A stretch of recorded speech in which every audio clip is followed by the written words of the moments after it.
how do you deal with the fact that the spirit does not always, its winds are not always pushing in a linear direction? How do I personally deal with it? It depends on the day. Sure. But I think I affirm the statement. I think theologically that Mm, is true.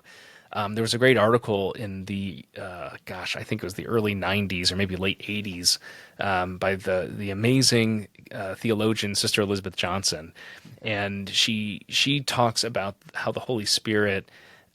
Basically, the theological article was about chance. Like, what is the relationship between divine providence and chance, right? Seen oftentimes as oppositional, right? Either God has an absolute plan, and if that's true, then God's plan for some people is pretty crappy. Sorry to use that mm, language, but hmm. right.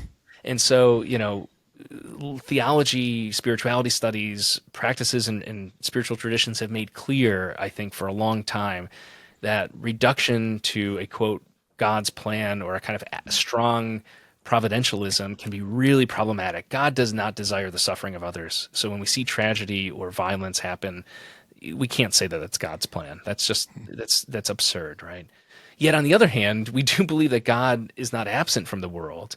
And so not everything can be random chance. And one of the things Professor Johnson does is say, well, the Holy Spirit accounts for this, right? The Holy Spirit is this dynamic presence of God in the world. And so the way that the Spirit moves, the way that history unfolds is rarely linear. Insofar that it ever is recognizably linear, it's always post factum, right? I think that's a lesson in humility for each of us, right? Like the danger on the one hand of saying God has a plan is magnified, I think, on the other hand, by claiming that our plans are God's plans. And we can get really frustrated when they don't come to fruition or don't play out the way we want them to. But I think if we open ourselves up to the truth that the Spirit moves through the world, I'm thinking again, Francis of Assisi said that the real minister general, the kind of the greatest superior, the kind of where the buck stops in the order of Friars Minor is the Holy Spirit. And when we say the Spirit is the minister general of the order, do we believe that?